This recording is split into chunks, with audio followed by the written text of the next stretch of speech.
Hello and welcome to Your Business, Your Wealth. My name is Paul Adams, founder of Sound Financial Group, and I am joined here today, as always, by Cory Shepard. Cory, as always, love having you on here. Most importantly, everybody loves having you on here instead of me by myself. Well, I hope that everybody does. I'm sure we could find one person out there that doesn't. And the bigger our audience gets, the more likely it is that people are going to like me, which is really the reason why the podcast. Anyway, and just, Cory and I wanted to... He's not that joking all that much, everybody. Just so you know. But oh, Lord. Just to kind of kick us off in a slightly different direction than usual at the start of our podcast, Cory and I just wanted to take some time to acknowledge all of you as listeners. You know, we're in a world that is constantly hammering people with information, especially about money or things you could do with your money that you don't really have any option over. You're flipping through commercials and they get you, you're in your regular news hour and they say something to you. Or Facebook or Instagram. It's everywhere. Gosh. Yes. And here you are taking time out of your day, your week, time you could have spent with your family, taking us on a run with you or to the gym or on your drive back home or your drive to work. All of that is because you're intentionally trying to seek solid knowledge for your future instead of the cortisol-filled, change, make decisions, do something right now environment of the regular media. Instead, you're here with us to really have some thoughtful reflection and maybe taking a different look at your money and your future than you'd otherwise get access to. Now, today's episode is stop wasting your kids' money on college. And I'm sorry, I said it wrong. Stop wasting your kids' college money. I saw Cory kind of smirk at me and realized I had said it wrong. I think that may be a Freudian slip. When we get into the episode, we're not going to be far off from that sentiment either. If folks want to leave money behind, then it is their kids' money that they might be wasting on college. Yes, and it's this, but instead of like a 5-minute snippet on some money show where somebody comes and talks about college, there's a call in where, it always concludes with like your husband's an idiot or you got to change this or you're a fool. None of that here. This is just meant to be a welcoming, aware space where we're talking about what your options are and a different way to look at your money than what I would kind of lovingly refer to as what the big box financial retailers would like us all to believe. And so with that, we're really excited to jump in today, but Cory had a really unique weekend planning today. I was floored. When I saw this, I knew this is what we had to talk about, and it floored me. So Money Magazine is no more.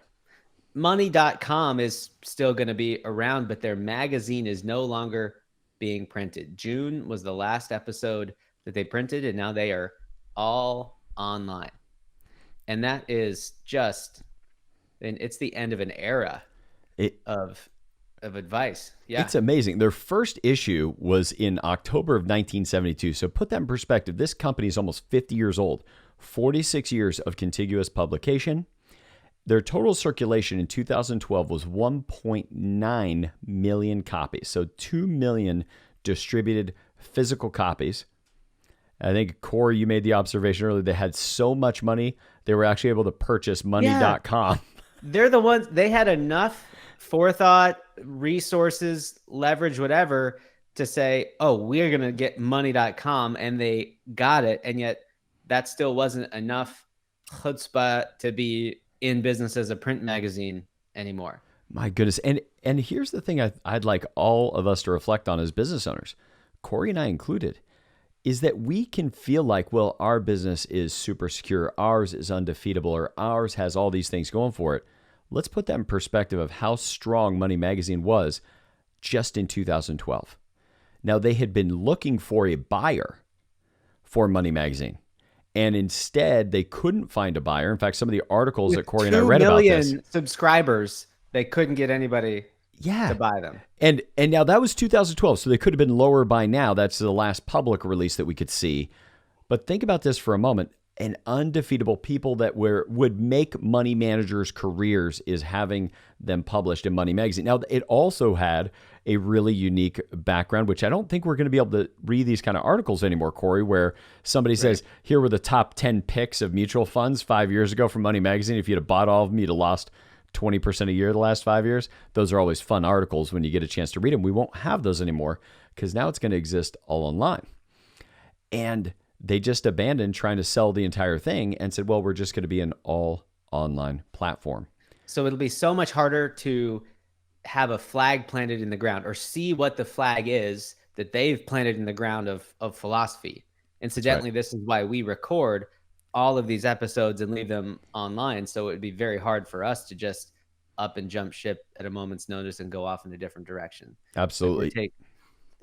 Absolutely. So we can all feel like our business is undefeatable, but if things like Money Magazine, that really was still a rock in 2012, at least to the American consuming public, and now their business hasn't gone well if they can keep the print portion going. Now, maybe they'll really blossom as an online only medium, except there's people like the Motley Fool and other all online financial journals that are way ahead of them. And now they're going to try to be competing in that space. And it'll be curious whether or not it carries over or not. So, there's literally no difference now between Money Magazine and Mr. Money Mustache or Motley Fool or except those guys probably know how to engage their audience better than Money does. They know. So just kind of food for thought that there's no business that's undefeatable. Even when we look at things like major companies now, like Apple and Google, that does not mean they're permanently undefeatable. Even in the face of no antitrust regulation, et cetera, they can still go down because the environment changes, because the world changes. And that's equally true for all of our businesses. So if we ever get the hubris as entrepreneurs and business owners that we're undefeatable as a business, that's why we want to make sure we're constantly pointing to on this podcast and any of our public speaking events and on our YouTube channel is that you have to build money on your personal balance sheet to have the freedom and autonomy that you want for the future, because you don't know how long that business can last or whether something totally outside your control could upset the business model you're currently in. So with that, Cory, should we get on to telling people how to stop wasting their kids' college money? Yeah. Or their kids' money on college, as I slipped to earlier. Now that we've said that a couple of times, Les, this is the point that someone's just about to tune out. We're not actually saying that sending your kid to college is a waste of money. There are some ways to do it. Like, you may pick a college that was unnecessary, you're paying more for, that's not getting you the value that you actually want. Like, that could be a waste. But in general, this is not anti-higher education, but it's saying if you're going to send your kids to college, let's do it in a very effective way, because lots of people are doing it in a way that is spending more and leaving money on the sidelines that they don't have to. So that's our context for going into this. Well, and I think Jordan, our video engineer, is going to have a little bit of an extra journey today. He's going to have to both show one of the screens on my computer, plus do some switching, cutting Cory and I in and out of it. So he's going to put a priority on making sure you guys have the visuals necessary to see about the numbers that we're talking about. For those of you that are just listening via the podcast, we'll put this PowerPoint up on the show notes page so that you could download it in PDF later if you want to just match it with visuals. And then, of course, as always, the entire episode plus some snippets will be out on YouTube in the coming weeks. So that's why we're no longer just a Your Business, Your Wealth podcast. We're the Your Business, Your Wealth weekly show. We're really doing our best to step up production and make this financial education more accessible to more people. And we're so glad you could join us on this journey. All right, well, let's get to busting, or as a friend of mine says, busting myths and or killing sacred cows. Once again, these are things we've talked about in a lot of different mediums in which Cory and I have been published. But the most important thing to think about is we're going to zero it down to just thinking about college education, starting with the way that we all begin to think when we first have children. And I can really relate to this personally, is that when I remember it was Christmas and my son was going to be born in May. Actually, he was supposed to be born in September. He just happened to be born in May. He was born 8 weeks early. And prior to that, it was December. And I remember a friend of mine saying to me, this will be the last Christmas where you're not a father. Like you're always going to be a father. And I remember that landing with me because I guess intellectually or in my head, I lived with this idea that I'm going to have a child at home here for 18 years. But the gravity of you're never not a father. This is the last Christmas you will not be a father just took me aback a little bit. And I remember having these feelings like holding our child and being, we want the absolute best for you. We love you. We're going to give you every opportunity in life. And then almost what follows on, like it's the quote unquote right thing to say is, and we're going to pay for your college. No, that's not an outrageous thing to think about. In fact, many people feel that way. But I think oftentimes people say that without first really counting the cost. What's it going to take to pay for a child's college in real dollars in the future? And what does that mean I would have to start doing today? So people make that kind of, that commitment without knowing how big the commitment is right before they make it is kind of part one. And then part two is, Cory, what do people automatically think they need to do? So they've said, I want to pay for my kid's college. It's the right thing to pay for my kid's college. Everybody who's in my similar situation, making between $300,000 and $2 million a year, of course pays for the children's college. What's the first thing they go for? Well, and before I answer that, just to highlight this for folks who don't yet have kids, like I don't yet have kids. We do have 15 nieces and nephews right now. I mean, it's always in flux, so you count them coming and going. About 15. And I've even been present at the birth of several of them. And I remember these feelings like it's not even my job. And I know it's not my job. And I'm still like, I want to make sure whatever, like if there's a gap, and the parents can choose what the gap is, but I'm still like, I want to help you do that. And they're not even my kid. So I can only imagine what it's like when it is your own child right in that room. So to answer your question, Paul, a lot of folks, like I thought in my mind, what can I start a family foundation? I'll put some money in there for any of them to get some money for college if they need. But for most folks, it's a 529. Like, do I need to start a 529 plan? Do I need to start saving some money for college? Cory, that's exactly right. People end up thinking, well, I got to do a 529 plan. And it's true that 529 plans can be used to pay for college, but the falsehood that nobody says is the case, but I think people live with, like, because there's a moral I should be paying for my kid's college, is that the only way a responsible parent could pay for college is a 529 plan. So this is probably a good time for us to pause for a minute and just say, here's what a 529 plan is, in case you're not wholly familiar. One, college savings plans parents can set up for kids. Also grandparents, or you could set it up, to Cory's point, for nieces and nephews.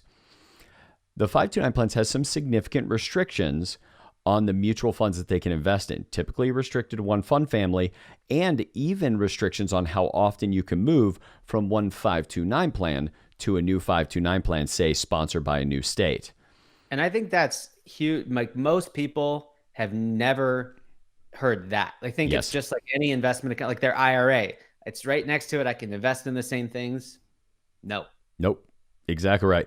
And the money does grow tax deferred, and at least under current tax law can be deployed to pay for certain educational expenses tax-free, meaning we deferred our growth on our taxes or the growth of our investment. We didn't have to pay taxes on it each year. And if we take it out, as long as it's taken out for higher education, it can be tax-free. And it pays for the college, as long as it pays for college for the designated beneficiary. And if it's not used for college, you got to pay taxes on the growth plus a penalty on the growth for whatever period of time it's grown. So it ends up being single-use dollars. Now, here are some of the problems that occur with 529 plans. Number one, planning for college does not have to equal buying a college savings plan. That's first and foremost. The power of investment compounding never really gets a chance to work. We're going to give you some evidence behind that here in a minute. And then if you're going to be prudent with the money, you have to be risk off about 4 years out from college. Now, we've gotten a lot of pushback on this from clients. Now, not in a big way, but just because we've now been in a relatively up market, at least calendar year up market every year since about 2008. There's been some blips, but it's not game over. And the issue is we say, well, let's say you were going to retire or not retire, you were going to send a child to college in 2009. You need to be risk off far enough ahead of those events that they don't potentially hurt the capacity to send the child to college. There are many children that had to make very different college choices, not only because their parents' income and net worth may have been obliterated by inappropriate investment decisions that occurred prior to 2008, but then on top of it, you have the actual college fund itself that got decimated. So we need to be risk off 4 years out. So if the market does go down a bunch, you can leave the money invested long enough to rebound before they go to school. The idea that single-use dollars are always lost, meaning if you save money for any single purpose, doesn't matter if it's a boat, a car, a college, an RV, if it's saved for a single purpose, it's always lost. We're going to give you some background behind that. And people tend to spend what's budgeted. But there's, you had mentioned, Cory, that there's one additional problem you're aware of. What I see here is it's another example of the financial industry productizing a part of our life, meaning it's making it about a product that they can sell more than anything else. It's no different than, we are so trained that almost no one, if you get a sniffly nose, says, I need a facial tissue. What do they say? I need a Kleenex. I need a Kleenex. But that's just one brand name of many options. I am putting money into an IRA, therefore I have a retirement plan. No. I'm putting money into a 529 does not mean I have a college savings plan. And that's the difference between making it all about a product that you can buy versus putting some strategy together, which is, I think, where we're going next. Indeed. And you know what I've never thought about before, but just resonated with me there, Cory, is the idea that you don't have a college funding strategy. You might just have a college savings strategy. Like, let's think about that for a moment. Mm-hmm. That you could have a college funding, or you could have a college savings plan and still not have a college funding plan. And that, like, that's weird to think about, but it's true. That we if people aren't thinking that way, they will not have what's required to actually fund college. They'll only have what it took to, quote unquote, save for college. And the funding strategy might be terrible on top of your college savings strategy. So let's just talk about that compounding. Like, how big of a deal is the compounding that could happen on our money? Now, for the sake of this being easily understandable, we're not talking about somebody opening a 529 plan, adding $25 a month, crossing their fingers, and hoping for the best. To make it simple for everybody to understand, especially those of you only listening on the podcast, let's just talk about starting with $100,000. And in this case, we'll start at $35,000. And we're going to analyze $100,000 growing at 7% compounding rate of return each year out to age 65. So the parents have about a 30-year run of money growth. And that money would grow to $761,266. Not to be exact or anything, but that's your 7% rate of return. If there's any trolls out there, double checking our math. And I'm just trying to get the show big enough that we get trolls. I really want a troll. We had a mini troll the other day. We had a mini troll. Yeah. That's a great thing about having Scott Adams on. There's a troll coming out of the woodwork somewhere for him. So what we had is this idea that we plop away money, we set aside and we watch it grow, and it grows to a bunch. But here's the thing that trips up people all the time. On any compounding decision, this is not just saving for college, it could be saving for retirement, etc., is they tend to look at the early years. So let's just look at the math. If you start with $100,000 and it's growing 7% per year, and perfectly, like no down years in this example, it's all linear. It grows to $140,000 in the first 5 years. And people shrug their shoulders sometimes, like, what's the big deal? I can make that up with extra savings or something later. It's no problem. But here's what people forget. No matter when you start, as long as you take 5 years to hold your investments, everybody has the first 5 years of compounding. What everybody doesn't have is the last 5 years. And that's what makes the biggest difference. You see, at 25 years in a 30-year compounding curve, you have $540,000, meaning there's $220,000 of growth in the final 5 years. That's where it really matters. That's where the money gets its exponential growth, is at the end of the curve. But the problem is that not only does that compounding occur all the way out to age 65, the compounding would continue well into retirement, as we've talked about on prior podcasts, if you and your spouse are healthy at age 65, you have the mortality of the couple lasts out till age 93. And what's the thing about mortality? Everybody forgets, Cory.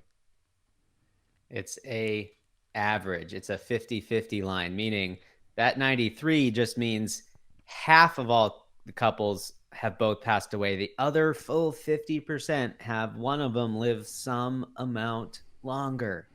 Meaning your money could have to last a really long time. But more importantly, that also means any lost opportunity cost of poor decisions not only last to your age 65, but maybe for the rest of your life, including things like college funding. So let's Paul, look. I'm just thinking, I could tell what some people are thinking with that slide, like Yeah. all the way to 93. Obviously, it's not just going to sit there and grow off into the future. I'm going to need to use it at some point. But if you had already used it for college, then you weren't going to have had it. And Yes. if you needed to use it, then you would have wanted to have it and not spend it for college. So either way, there's a problem here. Indeed. Right? We're not just making up fluff. Like there's an issue one way or the other.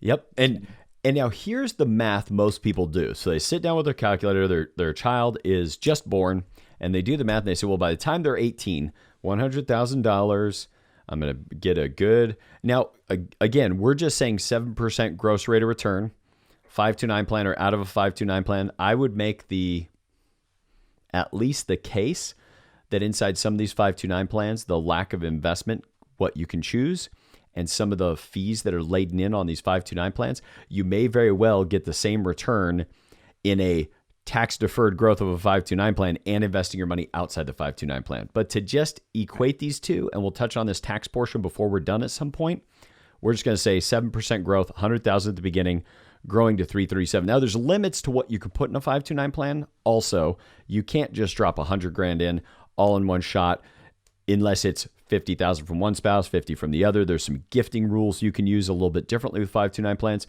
So most people, when they're using them, are putting annual deposits in, but you could get a lot of money in right on the front, 100,000 deposit. It grows at our 7% rate of return every year. And at 18 years, we have $337,000. Problem? We cannot, as we said earlier, stay at the same level of risk all the way up to paying for college because the market could really take a hit. So how it really ends up looking most of the time is more like, instead of thinking you have the 337,000, what you actually have is 247,000 that exists at the child's age 14. And then you need to be relatively risk off, earning little to no rate of return for the next 4 years because the money has to be prepared to pay for college. Or, kind of per this graph here, you'd have to be ready to deal with the market taking a hit. And I just want to demonstrate this visually for those of you listening, because I know it could be easy to miss. If you took a hit in your portfolio, it needs to be able to make its way back up to be at that 247 if you went risk off 4 years out, but the bad thing happened right before you went risk off. And you'd need to stay invested long enough to come back. So we end up with 257, still a very respectable amount of money to have for college. Now, and I would say the 4 years risk off is even being optimistically friendly to the market. I mean, depending on your risk tolerance and other money you have, we know that even a 10-year period can have a lot of variability. There are some folks who may feel like they need to be risk off even sooner than that.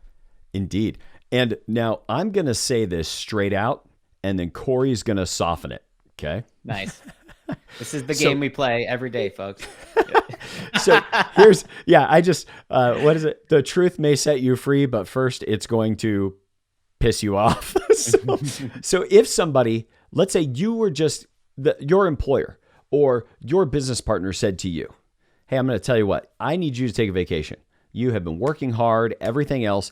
I'm going to give you $25,000. You have to take a vacation. Here's the criteria. It needs to be taken sometime in the next 6 months. You've got a 10-day window in which to spend $25,000, and you and your spouse have to go spend that money, and it must be enjoyed on the vacation. You can't bring anything home when you're done. Now, Cory, if I made that offer to you, how much money do you and Danielle end up spending? 10 to 20% more than you're giving me. Yeah, that's right. Because you had some amount of money budgeted already. But there's Mhm. no way you come back with $23,000 worth of receipts. You're going to No. come out with at least 25. Now, the part that I don't mean to be offensive about, I'm not calling college education a vacation. What I'm trying to do is put it in the context of you as an adult in your career or with your business today, that if there's an amount of money budgeted, it's unlikely that even you, with your knowledge, capacity, and understanding, would not use 100% of the budget somebody gave you. I'll give So, you another example. yeah. I'm switching up credit cards in part because the one that I have now is a little too restrictive in how I can use the points. So Mm, I got to make a shift so that, because the problem with that restriction, like the card renews in August, we're about a month away from that. I'm going to have to pay an annual fee, which I don't want to pay. So I need to cancel it before then, but I also have some points I have to use before then. Chances are I'm not going to make the most grounded and responsible choice in how I'm going to spend those points, because I'd lose them if I don't find something to spend them on. indeed. So it's right. So that's the problem that we can get ourselves backed into. And the problem I'm solving for the future for myself by changing the cards, by the way, because I realized that. And so same with college. If we know we've got a budget and it's a limited amount of time to spend it in. Now, some folks do squeeze 5 whole years or 4 whole years into five. Yep. Sorry, is that right? The victory lap, we like to call it back in college.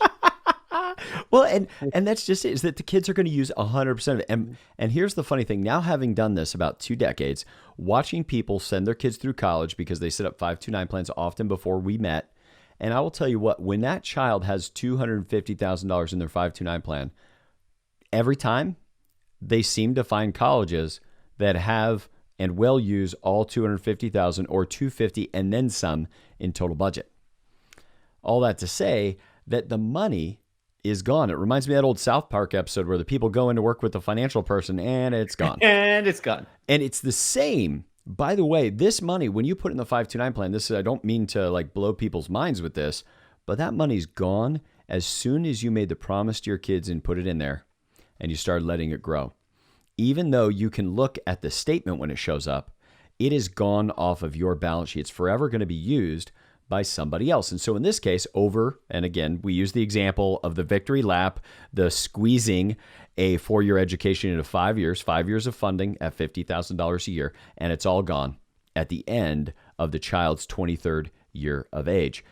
Now, you guys may remember we did a post on this on YouTube. We can put it in the show notes. The idea of the Morehouse Graduation, where Robert F. Smith was kind enough to pay off everybody's college loans. And in that video, I shared with all of you that I think one of the things nobody's talking about is if you were one of those students in the audience who worked 1 or 2 or 3 jobs while you were in school and worked every summer to pay cash for your college, or let's say you had a family who was just absolutely up against it and couldn't hardly pay for college. So as soon as you got out of the house and your mom had the ability, she got 2 part-time jobs so you could pay for your college cash. That if you were somebody that had saved up all that money in a 529 plan so that you could go to Morehouse or send your child to Morehouse, now at the end of that 5 years, you've spent all your money, and then there's an announcement that a incredibly charitably minded billionaire is paying off everybody's student loan.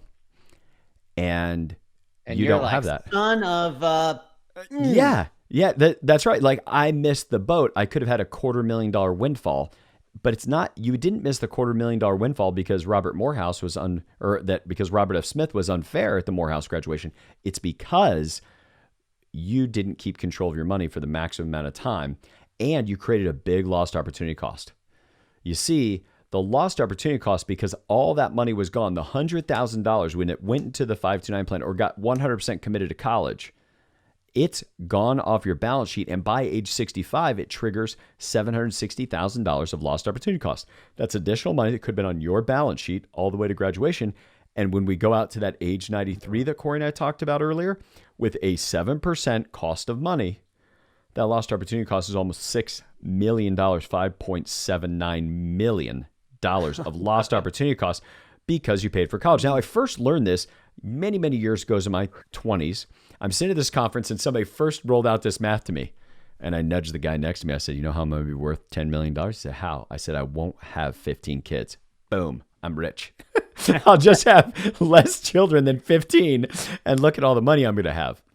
Well, think about this for kids. Like if you gave your child the deal, like, hey, I know student loans are hard and having to pay those is tough, but I could pay for school 100% for you, or I could just let you do your student loans and you figure it out. But then when you're like 60 something, 70 something, I'm going to give you a check for $5.7 million when I die.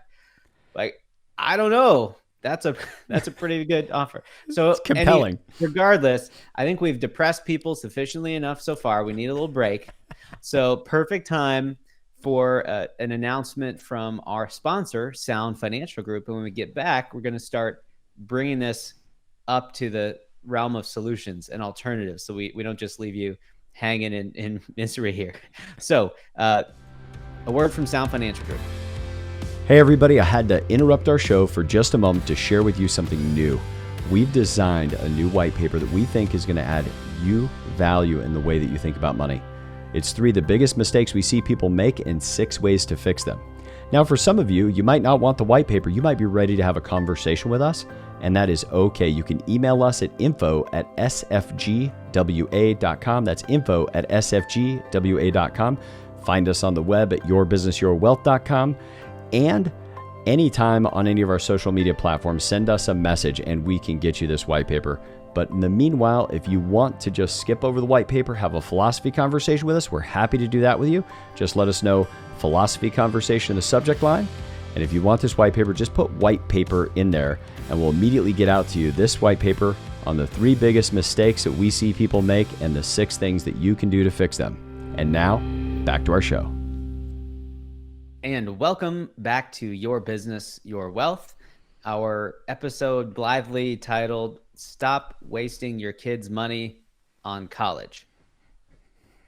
Stop wasting your kids' college money. Paul, you got in my head. I know. Maybe that should have been the name. Both of them. Stop wasting just stop wasting your kids' money. Yeah. So we've talked about the downfall of the traditional college funding model, and now we're going to talk about some alternatives, some ways that this could end up in a more optimal state for you, your balance sheet, and your kids' education. So, Paul, our alternative. We just got to start with the statement that we can invest and plan for a child's education without using a college savings plan. Now, just all stop. I don't know that most people, like, you would, as soon as you hear that, you're like, oh, of course, I guess I could. But nobody talks that way. Why? The entire financial industry is looking for products they can send to you around a specific pain point so that you will transact, so that you will move your money, so that you will do something, so you will feel less than in some way because you didn't set aside enough money for college or whatever, and they want to get you on the horse and start setting aside money. In fact, I met with a woman, this is how prevalent this is, who had designed a unique app for the phone about how to do 529 plans. And I spent time taking her through this conversation, and she is super smart. And you know what it all came down to? No kidding. Is yes, Paul, but people will set aside money for their college when they might not for themselves. And that's what 529 plans are important to do, because that is true. People sometimes will take better care of their children than they take care of themselves, especially because that college impact is closer for most people than quote unquote retirement age. And as a result, they will take that action versus the other action. In that, she's correct. But the math behind whether or not it's a good idea to put money in 529 plans, in fact, this app had certain fees and things on it that might have you paying, if you're setting aside a small amount of money, you might be paying up to 20% of the college funding costs to set up the college funded account because it's a monthly fee rather than a load on the account. So we're not setting aside a lot of money. So tricky because most people are doing $25, $50 a month, something like that. And it's exactly the worst percentage fees out there that you could possibly find managing your money. Well, I was going to say it's like fully disclosed and totally transparent, yet easy to miss. So instead, we want to just focus on wealth building for the parents and the family rather than just education funding. Now, Cory and I talk a lot about the metaphor of getting on a plane and making sure you put your mask on first before you help the kids. Simple reason why. If you're not breathing, it's very difficult to help a child get their mask on after. So you got to take care of you. They can lose consciousness and you can get the mask on them and they'll begin to breathe again shortly. That's go back to that 529 lady, not taking as good care of yourself now to the favor of taking care of your kids is not actually taking good care of your kids over the course of their life. Yes. Well said. And if you don't, this is the big deal. You need to build toward enough wealth that you can reach DFI or definite financial independence. Then pay for the most effective part of your balance sheet, college, when the time comes. And by the way, what's going to happen if you pay for your child's college and now you don't have enough money to care for you and your spouse in your old age? Guess where you're going to live? With that child. So you better make sure they don't get one of these super fluffy degrees like underwater basket weaving or archaeology of the Amazon from 10,000 years ago, like some totally random thing that unless they go get a doctorate in it, it's going to have no economic value. If they're getting a degree that the only value in that degree is to stack 2 more degrees on it and then go teach that degree to other people who it will also be useful for, that's a quick way to understand that they can't get that kind of degree if you're going to bankrupt yourself paying for it, because you will need to live with them and they better be able to have a mother-in-law quarters attached to that house. Sorry. That's the way that's the way I ask if I have a good relationship with a client. Well, we have good relationships, but the right kind of relationship at the point that this comes up, I'll say, like, if you gave your kids this deal, which would they choose? Honey, I would love to pay for 100% of college for you. But if I do that, I'm living with you when I'm 85. Do they then accept your help for college? Yeah. I don't know if they would take that deal. Which goes back to our point. If somebody gave you a budget for the vacation with no negative consequence for you spending all the money, you would spend all the money. But if somebody said, I'm going to pay for that vacation for you, Cory, but the thing is, if you spend all the money and then I need money for a new car in 2 years, you need to buy me the new car, you're not going to take the deal. Same thing here. And here's the question. Let's say your child doesn't finish college. Okay? Do you intend to pay for college for a child that doesn't finish? Universally, all of our clients say no. But here's the thing they're not familiar with. 52% of kids who start college do not finish college. So, next question. And a half-built bicycle is not 50% as valuable as a whole bicycle. That's right. It's 0% valuable. In fact, it's a liability. Like you may have a bigger liability of getting halfway through college and not finishing than if you had just not gone to college at all and had 2 years of knocking out accomplishments. But here's the question. Who should pay for your child's education if they don't graduate? And every time, again, these are just questions we pose our clients that they always get the same answers to. And they always say, well, they should. So let's explore a different way of allowing the child to share responsibility without cost, but responsibility for their college education. Now, number one, we don't have to pay for college immediately off of the parent's balance sheet. Anybody can qualify for student loans no matter how successful you are. So this is the way college loans work. We borrow the money in tranches, if you will, at the beginning of each school year. And for the sake of this conversation, we're going to say it's borrowed once a year. It's earning a 5% or has a 5% loan rate against it. And we're looking at each year being funded. So year one. Yes, for anyone listening right this moment, depending on your loans, they may be higher, they may be lower because there's a wide range. So if you're out there thinking, oh, well, my loans are at 7, 8, don't worry about it. I just want people to not be sitting there seething and frustrated. Like, we have to pick some number and things are going to change. So just deal with it, please. Okay. Yes, I like that. I'm rubbing off on Cory. He's getting just offensive enough. You are. I know. It's just happening. I get you agitated early in the morning where you don't have enough coffee and then. So here we have year one, year two, year three, $150,000 borrowed. Same amount of money as before. Here we have $250,000 of borrowed money. Now, this parent did not put all their money in a 529 plan. In this case, they just left the money growing elsewhere on their balance sheet. Okay. As they did that each year, when they arrived at college, instead of saying, oh, I got my 529 plan money, which one of the things our clients have actually experienced is showing up to the admissions office and laying everything out and literally having them say, well, your daughter, she's doing great. She's doing so well in softball, etc. We're going to give her a full ride. Now, this was not a client. This is from many years ago. This client did not have a lot of means. They'd managed to save up $40,000 toward college. And the college said, this is great. We are going to give her a full ride to school, except we just need you to spend the 529 plan money first. Meaning if the money hadn't been in a 529 plan, the school would have just given her the full ride, period, end of story. But they say Morehouse all over again. It's Morehouse in a smaller scene, but to a family who it impacted more, perhaps. Hugely. And so in this case, we're going to say no 529 plans. The money's just growing on the balance sheet. We're going to go ahead and take out student loans to pay for college, which at that 5% interest rate ends up having a total debt of $290,000. But here's the thing. You tell your child at the beginning of this process, who pays for college if they don't finish? They do. So they own the student loans. If they decide to go to school for a year and a half, and then they think they got the next Facebook and they're going to drop out, more power to them. And if they're right, they're going to have no problem paying that loan off. But it's not. It's going to be their responsibility. Now, some certain things happen. My wife and I there's consequences that we as parents put on them, and then there's natural consequences, which are my favorite, like, hey, be careful playing in that tree. You could fall out, and they fall out. I don't have to spank them. I don't have to do anything. It's just like, oh, I'm so sorry you fell out of the tree, honey. Do you remember? And I told my kids this weekend, like, do you realize you almost always get hurt after mom and I say, hey, that could be dangerous. And then you fall and get hurt. And we're like, well, sorry. That's natural consequence. Here are the natural consequences for our adult children when it comes to college. Number one, they get a chance to learn what it's like to borrow money and how interest and compounding works.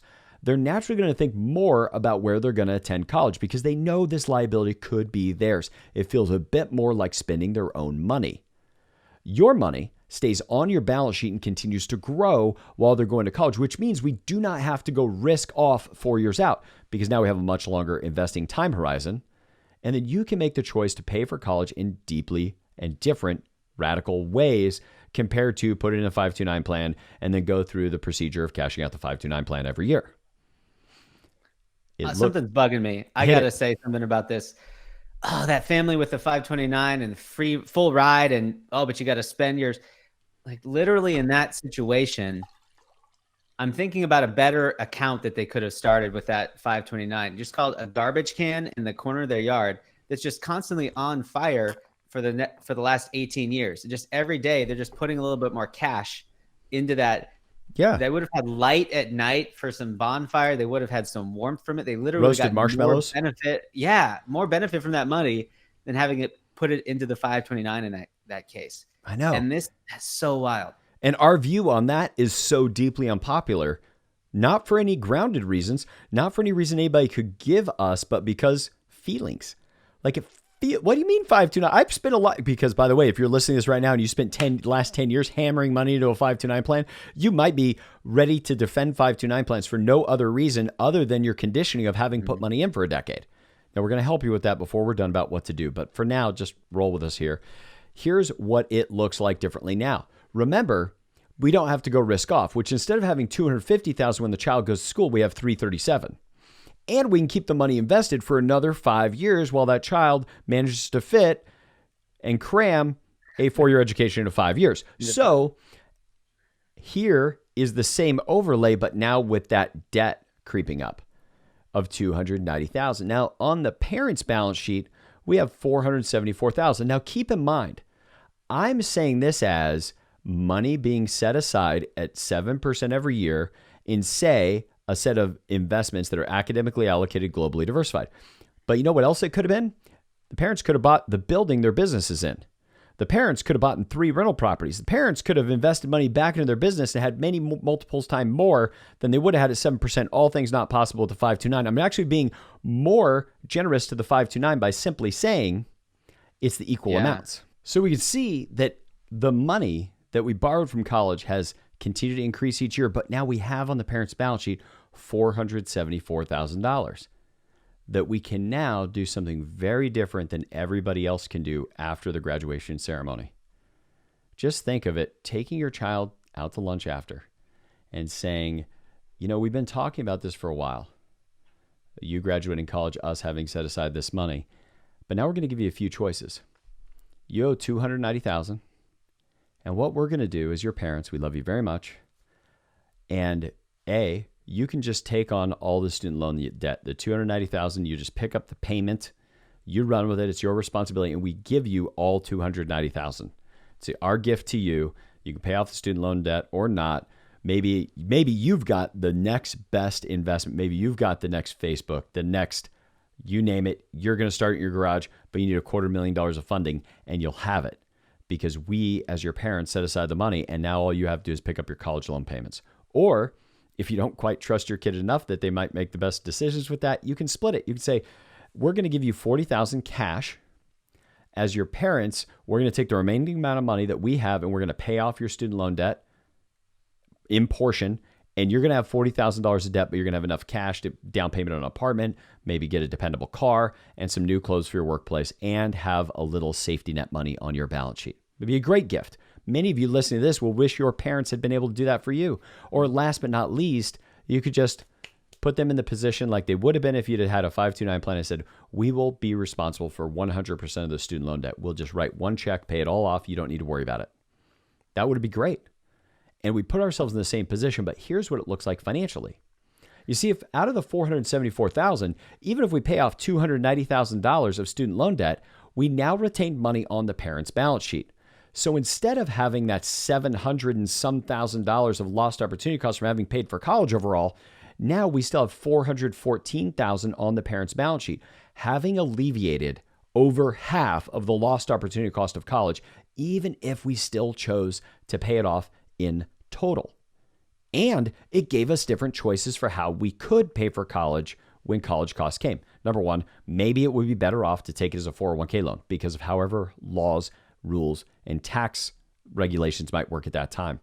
You can take a home equity line of credit. Maybe that's the best thing. Maybe you're a corporate executive working somewhere and you're exercising some stock options and you just have more than enough cash. Maybe you're a founder who just sold your company for an 8-figure exit and it's just no big deal to write the check out of cash you just got from having sold the business. Maybe you're old enough you could take a distribution from an IRA. Maybe you're just going to pay it out of cash flow because you have enough extra savings every year, you're just going to pay for it. Or last but not least, you might be able to buy an investment property right near campus. You know, Cory, we talked about that in the book, Sound Financial Advice. Like, you could just buy a fourplex right on campus.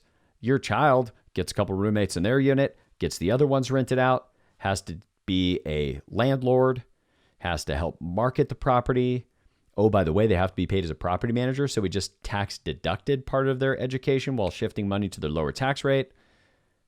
All things not possible in the 529. What I love, so putting money into a 529, whether it's you start right at birth or some amount later when you start doing the college savings, but let's say at birth because it's even harder. The earlier you start, the more it's forcing you to perfectly predict the future. Like you have a crystal ball and you're going to put money in a 529 plan because you know exactly how things are going to go in the future. This alternative method, to build your balance sheet first, you know, that conversation with your kid at college graduation, you get to make the choice then with the full assessment of the kind of person that they've become and everything you know about them at that point in time and what they can handle. And I think that's the huge key. It's not that it's got to be a 529. That's the problem. It's just, that's the name of the thing right there. But anything that requires us to perfectly predict the future that far in advance is going to be a problem for our life. Well, I have to rat out my industry on some of the things that I was taught early on 20 years ago, is right about the time 529 plans came out. And I was literally taught, and if they don't use it on their children's college, the parents can pay for it to go to a French cooking school and it would pay for, and I'm like, but wait a second, to use their own money, to not have the money that was theirs originally, only because they put it in this kind of account with the intention of doing something good with it that then wasn't needed. Child went to trade school, child went to community college. The unthinkable of we outlived one of our children, or the fact that they're just like, hey, I just want to go to an inexpensive school and I'm not going to use all the money. Right. All of those things make it so that now we have to do something extra, like travel to go back to school. Like, I don't know about you, but I probably would rather, hike to some new locations, backpack the Pacific Crest Trail, rather than be in a position that to use my money, I need to go take cooking classes in France. But the bottom line is, This is an extra $414,000 by age 65 that the parent could have had potentially instead of putting in a 529 plan and having spent it all if everything remained the same. Now, here's what I would estimate. Cory, in that situation, do you think the kid goes out and spends a full $250,000 on college if they know they might be responsible for it? I would think definitely not. Yeah, just simple things. Definitely not.